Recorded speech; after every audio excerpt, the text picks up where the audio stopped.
प्रिय विद्यार्थियों, आप सभी को बिल्कुल ही एक नए वीडियो में स्वागत करता हूं। और इस वीडियो में मैं आप लोगों के लिए जो कक्षा 11वीं के सिलेबस में पाठ्यक्रम में एक निबंध दिया हुआ है जिसका नाम लिखा हुआ है कुटज। कुटज के सारांश को मैं आपको बताऊंगा। और जिस तरह से आपके सेकेंड सेमेस्टर का एग्ज़ाम होगा हिंदी का, उसी पैटर्न को ध्यान में रखकर इसके क्वेश्चन आंसर भी मैंने बनाया है, वो मैं अगले वीडियो में अपलोड करूंगा। और इस वीडियो में मैं इसके सारांश को बता देता हूँ, ठीक है। ये किताब से नहीं बताया गया है जो आपके किताब में लाइन बाई लाइन मैं बहुत सारे यूट्यूब चैनल पे देख रहा हूँ कि किताब को ही लेकर समझाया जा रहा है, लेकिन वो पैटर्न आपको बहुत हेल्पफुल नहीं होगा। आपको अलग पैटर्न से पढ़ना होगा। आप लोगों को सेकेंड सेमेस्टर के ध्यान में रखकर क्वेश्चन आंसर को अभी से याद करना होगा, क्योंकि फर्स्ट सेमेस्टर जैसा एमसीक्यू नहीं आने वाला है। आपको इस बार लिखना होगा आंसर को, ठीक है। 5 मार्क्स के क्वेश्चन आएंगे, 3 मार्क्स के आएंगे, 2 मार्क्स के आएंगे, तो उसी हिसाब से अपने आप को तैयार करना होगा। तो चलिए हम लोग आचार्य हजारी प्रसाद द्वारा रचित कुटज को एक बहुत ही आसान भाषा में इसको हेडिंग वाइज हम लोग समझ लेते हैं, शीर्षक वाइज इसके सारांश को समझ लेंगे, ताकि जैसा भी प्रश्न आए आपके परीक्षा में आप आसानी से उसे लिख सकते हैं उसका आंसर, ठीक है। तो कवि परिचय आप पढ़ लीजिएगा। मैं कुटज निबंध के सारांश को आपको बता देता हूँ इस वीडियो में, यही बहुत आपके लिए हेल्पफुल होगा, ठीक है। तो देख लीजिए क्या है प्रश्न कि कुटज नामक निबंध का सारांश अपने शब्दों में प्रस्तुत कीजिए। तो ये जो हमारा हिंदी निबंधकारों में आचार्य हजारी प्रसाद द्विवेदी का महत्वपूर्ण स्थान है। प्रस्तुत निबंध कुटज उनके द्वारा लिखा गया एक ललित निबंध है, जिसमें लेखक ने कुटज वृक्ष के बारे में महत्वपूर्ण जानकारियां देते हुए जीवन के विविध पक्षों पर प्रकाश डाला है। कुटज की अपराजय जीवनी शक्ति एवं इसका स्वाभिमान अवधूत जैसा स्वभाव मानव को भी उपदेश दे रहा है। इस पाठ का सारांश निम्नलिखित शीर्षकों में प्रस्तुत किया जा सकता है। अगर आप इसको अच्छे से देखिएगा ना, तो आप सेकेंड सेमेस्टर में जैसा भी प्रश्न आएगा आप आसानी से उसे सोल्व कर दीजिएगा।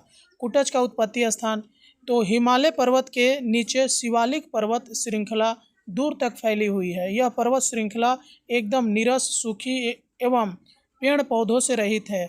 बस कहीं कहीं अज्ञात कुल गोत्र वाले कुछ झाड़ झंखाड़ ही यहाँ खड़े दिखते हैं, किंतु यहीं पर कुटज के ये शानदार ठिगने से वृक्ष भी दिखाई पड़ते हैं, जो पूरी तरह हरे भरे हैं और फूलों से लदे हुए भी हैं।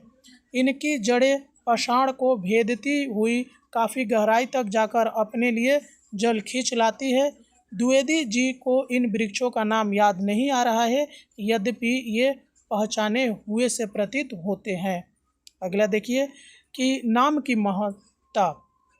तो इन वृक्षों का नाम द्विवेदी जी के ध्यान से उतर गया है। नाम के लिए उनका मन छटपटा रहा है, क्योंकि बिना नाम के पहचान अधूरी है। रूप सामने है पर नाम गुम हो गया, इसलिए उन्होंने पहचानने में कठिनाई हो रही है। यहीं पर मन में प्रश्न उठता है कि नाम बड़ा है या रूप। लेखक सोचते हैं क्योंकि न मैं इसे कोई नया नाम दूं, पर मन नहीं मानता। मन तो उस नाम के लिए छटपटा रहा है जो समाज ने उसे दिया है। नाम को सामाजिक स्वीकृति मिली होती है, इसलिए वह व्यक्ति या वस्तु की पहचान बन जाता है। नाम समाज द्वारा प्रमाणित है, उस पर समाज की मुहर लगी हुई है। उसके बाद रूप व्यक्ति सत्य है पर नाम समाज सत्य है। लेखक का मन इन वृक्ष के उस नाम के लिए व्याकुल है जो समाज ने इसे दिया है। यानी कवि का कहना है कि जो हमारा रूप है वो क्या है, व्यक्ति प्रधान है, ठीक है, लेकिन नाम क्या होता है, समाज प्रधान होता है। यानी कहने का मतलब क्या है कि नाम से हम लोग जाने जाते हैं। आपके भी नाम बहुत लोगों ने सुना होगा, भले आपको देखे ना होंगे, तो नाम ज़्यादा महत्वपूर्ण हो जाता है आपका रूप से, शक्ल से। साहित्य में कुटज। तो अचानक द्विवेदी जी को ध्यान आया कि यह तो कुटज है जिसका उल्लेख कालिदास ने अपने मेघदूत में किया है। यानी मेघदूत कालिदास द्वारा रचित एक पुस्तक का नाम है।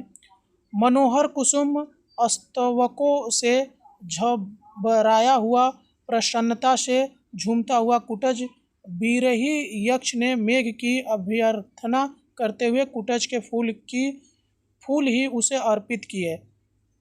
उस सुने गिरिकांतार में जब कोई फूल उपलब्ध नहीं हुआ तब कुटज के फूलों ने ही साथ दिया है।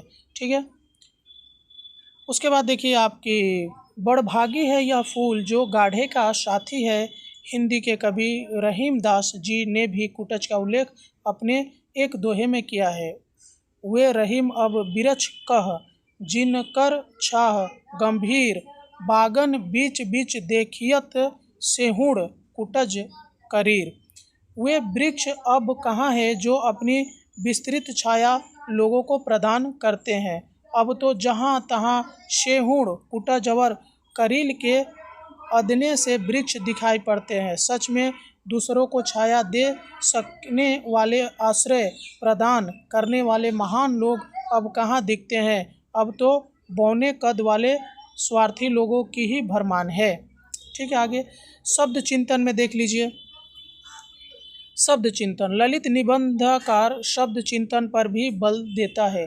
कुटज से जुड़े अनेक शब्दों पर वहाँ विचार किया गया है। यह गिरिकुट पर उत्पन्न माने पर्वतों की चोटी पर उत्पन्न होता है, इसीलिए इसे कुटज कहा गया है। कुट के दो अर्थ होते हैं, घड़ा और घर। घड़े से उत्पन्न होने के कारण अगस्त्य मुनि को कुटज कहा जाता है। संस्कृत में कुटहारिका और कुटकारिका शब्द दासी के लिए प्रयुक्त होते हैं। ऐसा लगता है कि संभवतः अगस्त्य मुनि भी ऐसी ही किसी कुटकारिका माने दासी के पुत्र होंगे, इसीलिए उसे कुटज कहा गया है। कुट का अर्थ घर भी है। कुटिया और कुटीर शब्दों में यह अभी तक सुरक्षित है। द्विवेदी जी का यह भी मन है कि संभवतः कुटज आग्नेय भाष्य परिवार का शब्द प्रतीत होता है, क्योंकि संस्कृत के फूलों से संबंधित तमाम शब्द इसी परिवार के हैं। उसके बाद देखिए अपराजय जीवनी शक्ति। कुटज हमें अपराजय जीवनी शक्ति का संदेश देता है। भीषण गर्मी में भी यह हरा भरा एवं फूलों से लदा खड़ा है। विपरीत परिस्थितियों में भी अपने अस्तित्व को जो बनाए रख सकता है वही संघर्षशील एवं साहसी है। कुटज का यही उपदेश है। झंझा तूफान को रगड़कर पाषाण को भेद कर यह अपने लिए भोजन पानी की व्यवस्था कर ही लेता है। कठिन परिस्थितियों में भी संघर्ष करते हुए अपना प्राप्य वसूल लो और निरंतर उल्लसित रहो। कुटज की यह दुरंत जीवनी शक्ति हमें जिजीविषा बनाए रखने की शिक्षा देती है। उसके बाद प्राण ही प्राण को उल्लसित करता है। जीवनी शक्ति ही जीवनी शक्ति की प्रेरणा देती है। कुटज की जीवनी शक्ति निश्चय ही हम सबके लिए प्रेरक है। आगे स्वाभिमानी एवं अपराजित अवधूत। कुटज की दुरंत जीवनी शक्ति तो हमें प्रेरित करती ही है, साथ ही वह हमें जीने की कला भी सिखाती है। जिए तो इस तरह जियो कि प्राण ढाल दो जिंदगी में, यही कुटज का उपदेश है। स्वाभिमान के साथ, उल्लास के साथ एवं गरिमा के साथ जिंदगी जियो। कुटज स्वार्थी नहीं है, वह परमार्थी है। उसने अपने मन को वश में कर लिया है, इसलिए लोभ लालच से परे है।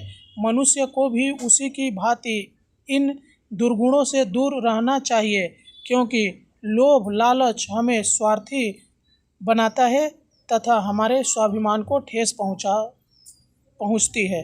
आगे देखिए कि जो संतुष्ट है, लोभ से दूर है, उसे न तो किसी की खुशामद करनी है और न अफसरों का जूता चाटना है। यह षड्यंत्रकारी भी नहीं होता, दूसरों को अपमानित करने के लिए तंत्र मंत्र नहीं करता, अंगूठियों की लड़ी धारण नहीं करता। वह शान से, स्वाभिमान से और गरिमा से जीता है।